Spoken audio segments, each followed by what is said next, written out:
MDH चणा मसाला। आता छोले असो किंवा चवळी, पांढरे चणे असो किंवा काळे चणे, सगळं काही कमाल बने। MDH देशाला स्वातंत्र्य मिळाल्यानंतर या देशामध्ये जी जातीच्या आधारावर जी जनगणना आहे ती जनगणना करण्याचा निर्णय माननीय नरेंद्र मोदी सरकारने घेतलेला आहे। त्याबद्दल नरेंद्र मोदी यांचे मी हार्दिक आभार व्यक्त करतो। आणि हा निर्णय अत्यंत ऐतिहासिक निर्णय आहे, क्रांतिकारक निर्णय आहे। स्वातंत्र्याच्या नंतर ज्यावेळेला सेन्सस झाला होता त्यावेळेला शेड्यूल कास्ट आणि शेड्यूल ट्राईबचा जनगणना होत होती, परंतु ओबीसी आणि इतर जातीची जनगणना होत नव्हती। आणि काँग्रेसच्या काळामध्ये अनेक वेळेला म्हणजे काँग्रेस सत्तेवर राहिली, पण काँग्रेस पक्षाने मात्र अशा पद्धतीची जनगणना केली नाही। आज मात्र मध्यंतरी राहुल गांधी सातत्यानं मागणी करत होते की जातीच्या आधारावर ओबीसीची जनगणना झाली पाहिजे, परंतु राहुल गांधी यांना मी आठवण करून देतो 2010 मध्ये डॉक्टर मनमोहन सिंग साहेब हे देशाचे प्रधानमंत्री असताना त्यांनी आश्वासन दिलं होतं आणि जातीच्या आधारावर जनगणना करण्याचा निर्णय आम्ही घेऊ असं ते म्हटले होते, पण त्यांच्या काळामध्ये हा निर्णय होऊ शकला नाही। पण नरेंद्र मोदी सरकारने धाडसी निर्णय घेतलेला आहे। एक तर सबका साथ सबका विकास हा त्यांचा नारा आहे आणि जातीच्या आधारावर जनगणना करा ही मागणी मी अनेक वेळेला लोकसभेमध्ये लोकसभेमध्ये आणि राज्यसभेमध्ये केली होती। आणि अनेक वेळेला अशी मागणी होत होती की ओबीसीचा सेन्सस करा, पण मी अनेक वेळेला मागणी केली होती की ओबीसीच्या बरोबर सगळ्या जातीची जनगणना होणं अत्यंत आवश्यक आहे। सगळ्या जातीची जनगणना झाली तर त्या जातीमध्ये किती लोकांना नोकऱ्या मिळाल्या, किती लोकांनी उद्योग टाकलेले आहेत, किती लोकांकडे शेती आहे, किती लोक कामगार आहेत, किती लोक शेतमजूर आहेत, या सगळ्या बाबींची माहिती आपल्याला मिळेल आणि त्या जातीच्या विकासासाठी सरकारला योग्य पावलं टाकता येतील। त्यामुळं हा निर्णय अत्यंत चांगला निर्णय माननीय मोदी सरकारने घेतलेला आहे। आणि याचं क्रेडिट जे आहे याचं क्रेडिट कुणी घेण्याची आवश्यकता अजिबात नाही आहे। हे क्रेडिट फक्त नरेंद्र मोदी सरकारचं क्रेडिट आहे। राहुल गांधी यांनी मागणी केली म्हणून हा निर्णय घेतला असं अजिबात नाही आहे। अपोजिशनने मागणी केली म्हणून हा निर्णय घेतला असं अजिबात नाही आहे।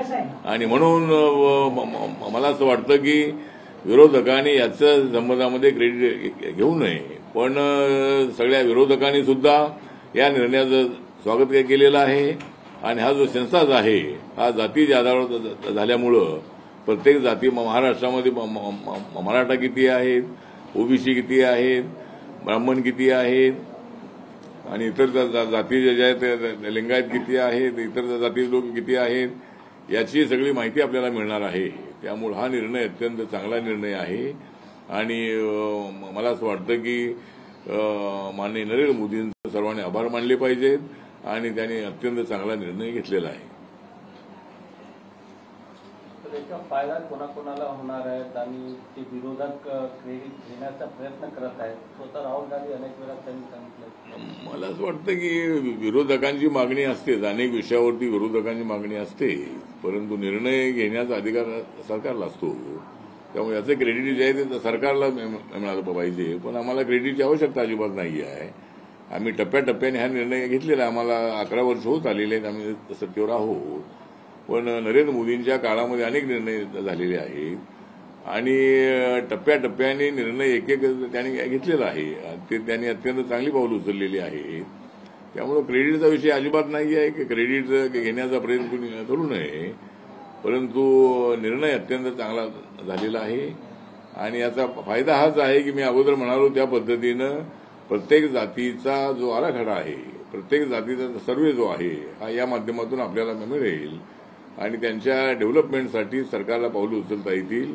त्यामुळे सेन्ससचा फायदा एवढा चांगला आहे की प्रत्येक जातीचं पर्सेंटेज किती आहे ती माहिती मिळेल आणि त्या जातीच्या विकासासाठी सरकारला पावलं उचलता येतील।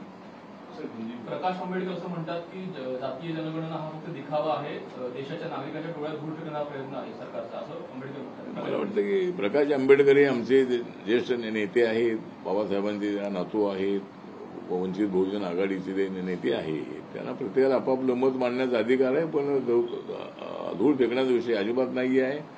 मागणी अनेक दिवसांपासून होती आणि मागणी जरी होत असली तरी सुद्धा निर्णय जो आहे तो निर्णय अत्यंत चांगला निर्णय झालेला आहे. कोणाच्या डोळ्यामध्ये धूळ फेकण्याचा प्रश्न अजिबात नाही. या निर्णयामुळं जातीच्या आधारावरच्या जनगणनेमुळं प्रत्येकाला आपला चेहरा पाहायला मिळणार आहे. आपण किती टक्के आहोत ते आपल्याला पाहायला मिळणार आहे. आज अनेक लोक सांगतात की आम्ही 10% आहोत, 15% आहोत, 16% आहोत, 20% आहोत. पण एकदा त्याचा सर्वे झाला, जनगणना झाली की प्रत्येकाला आपली किती संख्या आहे ती कळेल. त्यामुळं कुणाच्या डोळ्यामध्ये धूळ फेकण्याचा प्रश्न अजिबात नाही.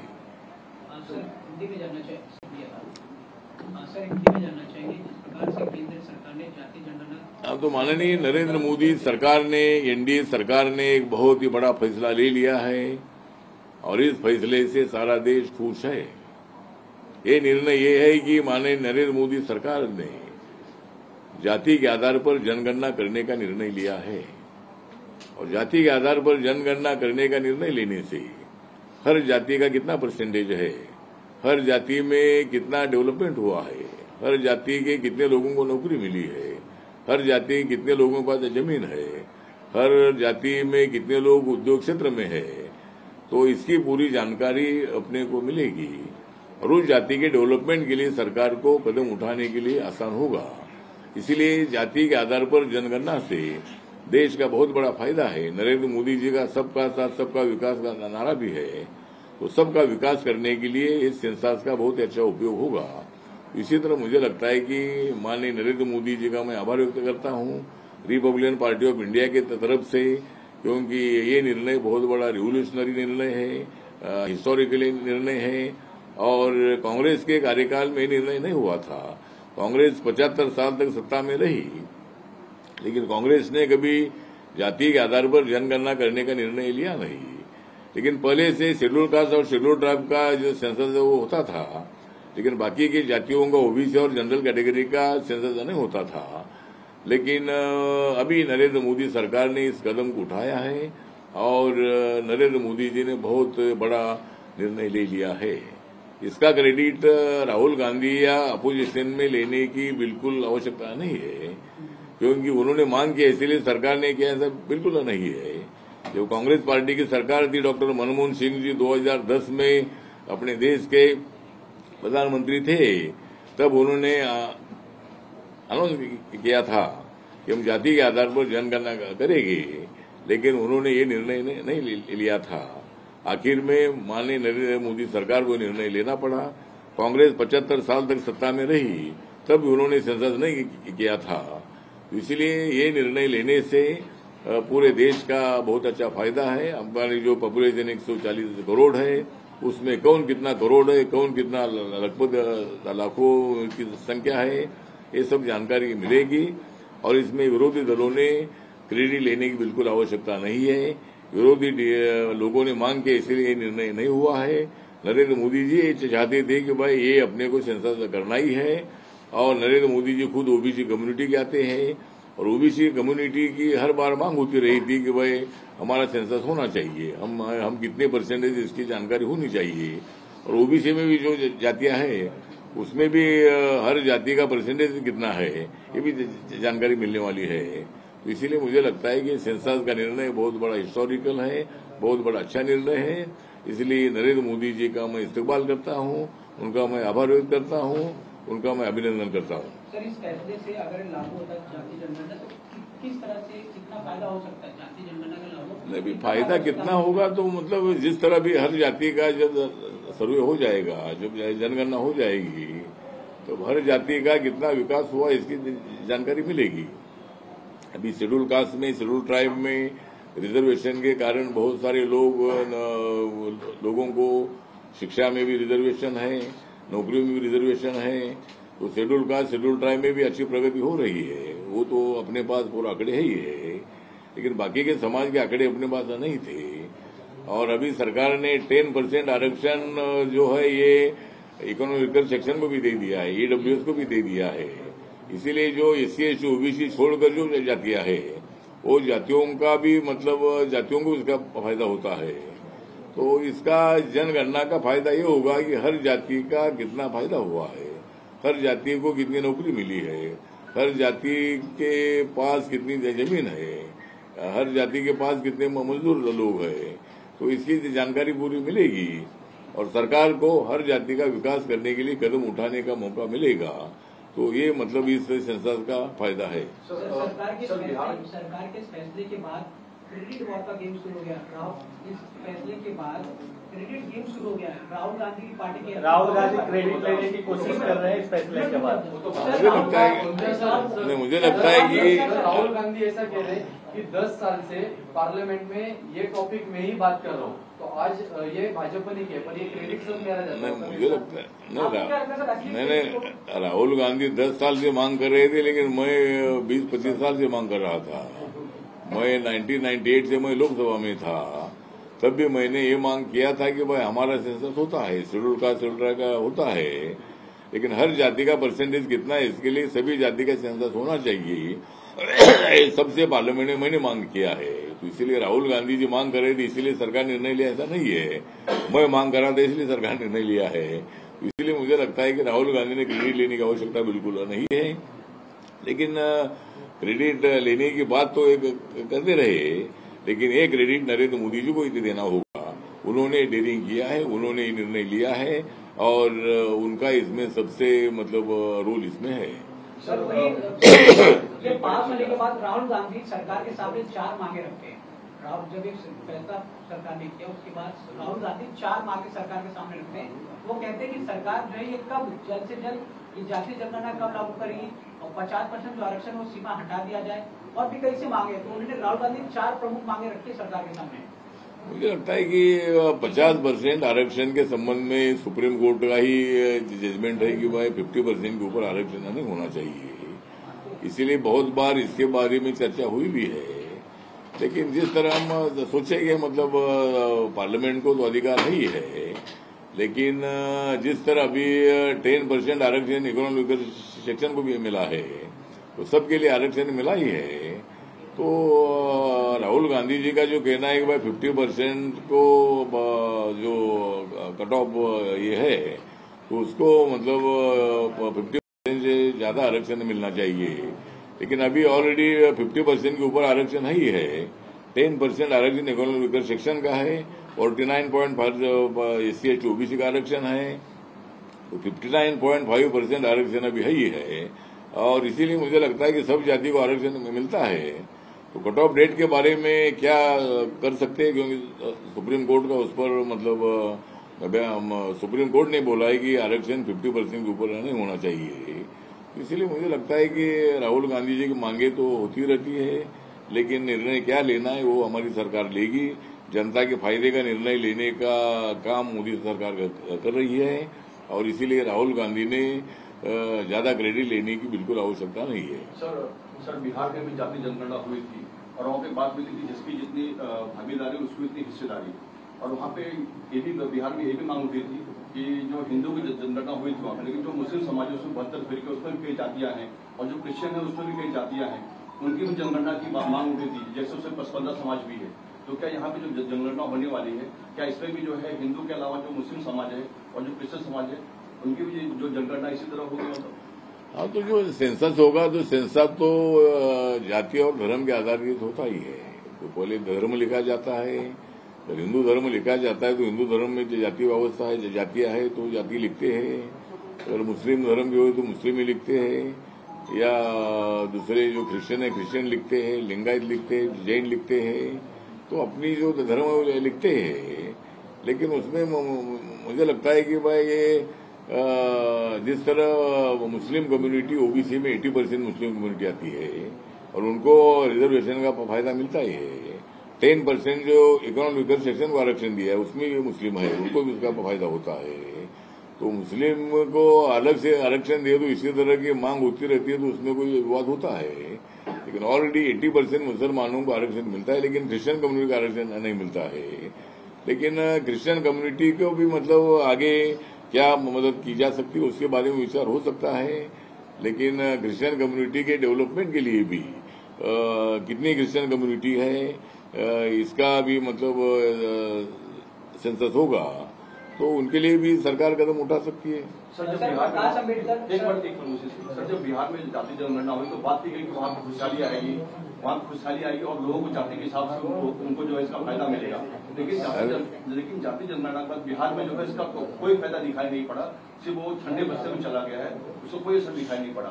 तो इसे आप कैसे देखते हैं? मुझे लगता है कि बिहार में और कुछ राज्यों में अपने अपने राज्य ने निर्णय लिया था कि भाई हम हमारे राज्य में जनगणना करेगी, लेकिन ऐसा जनगणना करने का अधिकार राज्यों को नहीं है।